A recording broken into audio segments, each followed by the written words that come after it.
Peringatan, animasi ini dibuat dengan tujuan sharing pengalaman pribadi sang pengirim cerita. Dimohon untuk menghargai cerita tanpa menyudutkan beberapa pihak. Selamat menikmati. Duh, jadi merinding sendiri ya. Maklum, di rumah lagi sendirian nih. Oh iya, halo Sobat Mistis GPC. Kenalin, nama gue Aryo. Kali ini gue bakalan ceritain pengalaman gak masuk akal dari gue dan kelima teman gue. Tapi sebelum gue ceritain, gue harap kalian gak nonton ini sendirian ya. Kalau nonton sendirian, artinya kalian jomblo. Ya kali 2024 masih ngenes. Jah. Oke, kita masuk ke cerita. Jadi, gue dan kelima temen gue, Ari, Tio, Esa, Bagas, sama Sigit, ini basicnya anak band. Cuma ya band ala-ala anak SMA aja gitu. Ya palingan sering nge-cover lagu-lagu band luar aja biar berasa si paling skena. Makin lu gak paham musik yang kita mainin, makin keren kita. Hehehehe. Seenggaknya itu yang kita harapkan. Kita sering banget ngumpul di studio musik sekolah. Bahkan hari libur pun kita tetap masuk buat latihan. Sampai suatu ketika, band gue dapat tawaran manggung di pensi anak SMA di luar kota. Sebut aja di kota X. Gue dan temen-temen antusias banget dong. Udah mulai kelihatan nih karirnya band gue. Fix, bentar lagi gue jadi rockstar. Akhirnya sejak kita nerima tawaran itu, kita mati-matian latihan dan siapin semua supaya nggak malu-maluin di sana. Apalagi ini jadi pengalaman manggung pertama sebagai bintang tamu. Seiring berjalannya waktu, nggak berasa udah tinggal sebulan lagi nih kita nyiapin persiapan manggung. Takut banget kalau ada kendala teknis di sana. Tapi ya bismillah aja lah ya. Kita juga sering kok nontonin band lain perform di YouTube, biar nanti pas manggung nggak kaku banget kayak pemerin. Nggak. Bercanda kok. Peace bro. Nah, pas kita lagi asik nontonin band lain perform, tiba-tiba Sigit nyeletuk. Guys, daripada kita nonton dari YouTube, nggak terlalu berasa feel-nya. Mending kita ikut nonton konser band lokal aja gimana? Kebetulan Sabtu besok temen gue ada yang jadi panitia di sana. Jadi bisa lah ya, ntar kita masuk duluan buat lihat-lihat sekalian belajar teknisnya. Gimana? Ngedenger ide itu, gue sama teman-teman yang lain langsung sepakat setuju buat datang ke konser itu di hari Minggu. Kita semuanya udah siap nih buat berangkat ke kota X. Kita sengaja berangkat malam karena kita pengen ke venue konser pagi-pagi bareng temennya Sigit yang jadi panitia. Kita kumpul jam 9 malam di rumah Bagas sambil nunggu Esa. Soalnya si Esa malam ini mendadak ikut acara tahlilan saudaranya. Jadi ya kita mesti nungguin dulu sambil ngemil-ngemil di rumah Bagas. Menuhin amunisi dulu lah sebelum perjalanan jauh. Kan mayan ya kalau perut udah keisi biar gak meleot pas di perjalanan. Gak kerasa waktu udah jam 10 malam. Esa belum kelihatan nih biji ketapangnya. Kita semua agak mulai panik. Kira-kira masih dapat gak ya kereta malam ke kota X? Mana udah jam 10 lagi. Setelah dihubungin beberapa kali, akhirnya si Esa nelpon dan bilang, gue bentar lagi selesai nih. Kata saudara gue kereta terakhir ke kota X jam 11.50. Nanti kita ketemu di stasiun Z aja ya, takut ketinggalan kereta.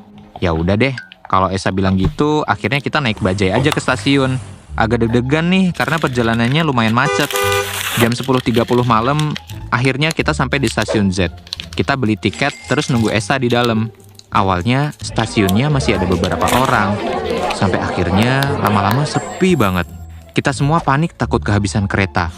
Mana si Esa nggak bisa dihubungin lagi. Gak lama, kereta terakhir arah kota X datang juga. Pas kereta berhenti, pas banget juga nih si Esa datang. Gue cuma bisa ngebatin, nih kutu kupret telat semenit lagi mah udah wassalam kita ketinggalan kereta. Akhirnya kita semua naik kereta. Karena perjalanannya jauh dan kondisinya udah malam, akhirnya selama perjalanan kita semua tidur di kereta.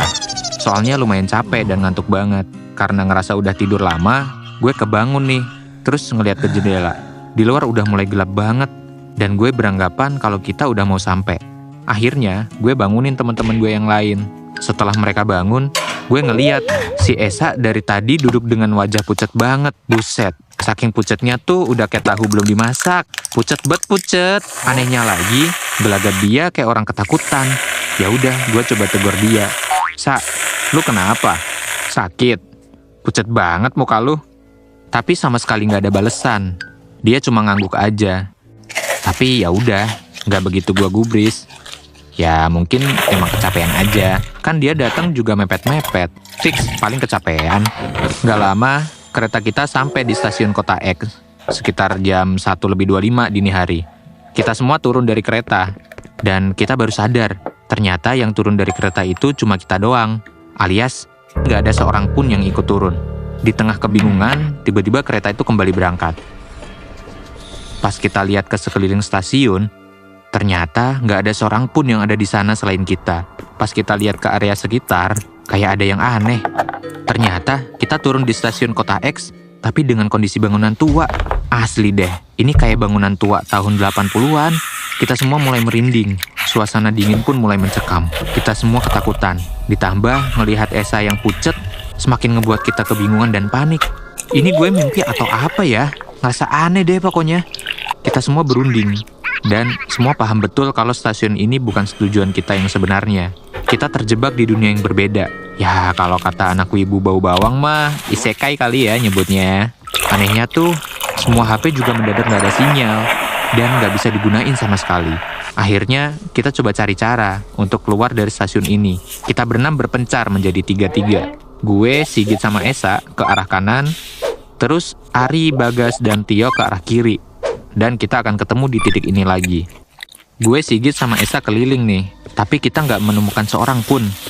Kita juga nggak lihat adanya pintu keluar. Ada beberapa ruangan, tapi semua itu udah digembok pakai rantai. Tembok-temboknya juga penuh tanaman rambat. Ya, pokoknya stasiun itu udah kayak stasiun tua yang terbengkalai deh. Serem banget. Beberapa menit berkeliling, kita ngelewatin toilet. Pas banget, gue sama Sigit kebelet buang air. Akhirnya, kita berdua buang air di sana. Nah, si Esa nunggu kita di luar. Padahal gue suruh join bertigaan aja biar kagak ada yang di luar. Dianya nggak mau. Ya wes lah. Selesai gue sama Sigit buang air, tiba-tiba Esa nggak ada di tempat semula. Gazwat, nih anak kemana anjir?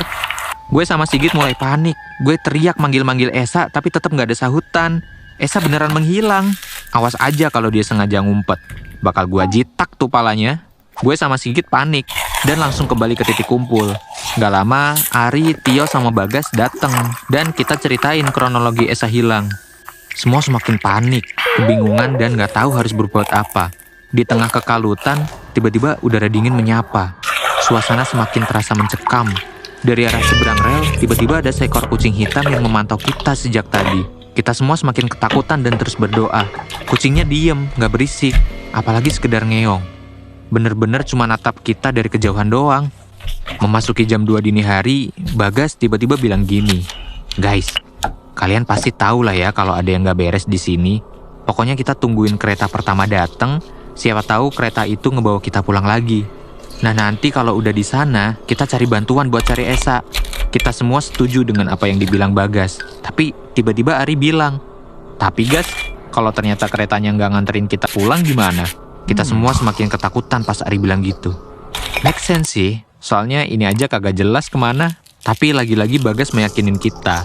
Enggak, pokoknya bismillah aja. Semuanya juga berdoa ya, jangan sampai ada yang pikir hal buruk. Kita harus yakin kalau kita bakalan selamat. Tio juga nambahin. Dan kita juga mesti fokus ya. Selama di kereta jangan ada yang tidur atau bengong. Semua harus doa, kalau ada orang di kereta jangan ada yang gubris. Pokoknya diem aja. Sekitar pukul 3 kita ngeliat ada kereta yang datang. Kita semua bersiap dan gak lupa terus zikir dalam hati. Semakin dekat dengan kereta, tapi kok yang datang kereta tua? Kereta yang masih pakai cerobong asap. Asli, kita semua bingung mau naik atau enggak. Karena keburu takut sama kereta tua yang datang. Ya kalau ini di Inggris mah enak, berasa Harry Potter. Lah, kita mah beda konsep bro. Di tengah kebingungan dan ketakutan ini, Bagas lagi-lagi meyakinin kita. Akhirnya kita semua naik kereta ini. Doa dan zikir gak berhenti kita ucapkan. Asli, ini tuh serem banget guys. Gua sampai udah pasrah kalau gua gak balik lagi ke dunia. Di tengah perjalanan, tiba-tiba ada kondektur yang nyamperin kita dan ngasih karcis tiket. Kita semua nunduk dan gak ada yang berani lihat mukanya. Ngelihat tangannya bener-bener warna putih pucat. Kita semua ketakutan dan gak berhenti zikir dalam hati.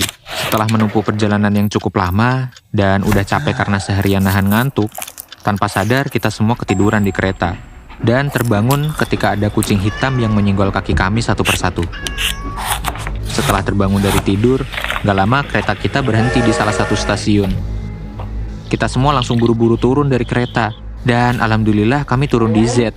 Bangunannya juga terlihat normal. Kita semua langsung cari orang dan cari pintu keluar. Dan kita bertemu dengan satpam yang lagi berjaga di luar stasiun. Kita semua teriak minta tolong. Tolong pak, tolong bukain pintu stasiun pak. Teriakan Bagas yang juga diikuti dengan yang lainnya. Pak Satpam melihat kami dan membuka pintu stasiun dengan wajah kebingungan.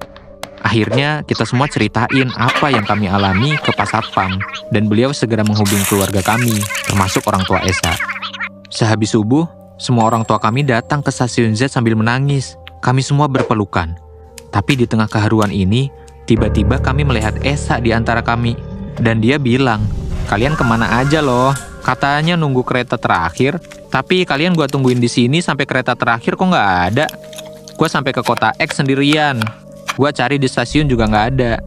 Seminggu berturut-turut gua cari kalian sama ayah gue, tapi kalian nggak ada. Kalian kemana aja? Terus bapak gua juga bilang gini, iya loh, kalian sudah seminggu nggak ada kabar ya Allah. Tiap hari semuanya nangis sambil nyari kabar kalian. Ngedenger itu semua, gue dan yang lainnya cuma bisa diem dan masih mencerna semuanya. Jadi selama ini, yang ikut kita itu bukan Esa. Dan yang parahnya, ternyata kita udah hilang seminggu. Ya ampun, gue gak bisa berkata-kata. Gue cuma bisa bersyukur karena masih bisa hidup dan dipertemukan dengan keluarga gue.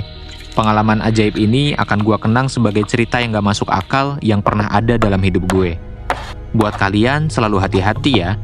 Jangan lupa doa dimanapun dan kapanpun. Karena tanggal apes nggak ada di kalender guys. Gue berharap kita selalu ada dalam lindungan Tuhan. Amin, amin. Kalau kalian suka, silakan like, share, komen, dan subscribe channel Gue Punya Cerita. Bye-bye.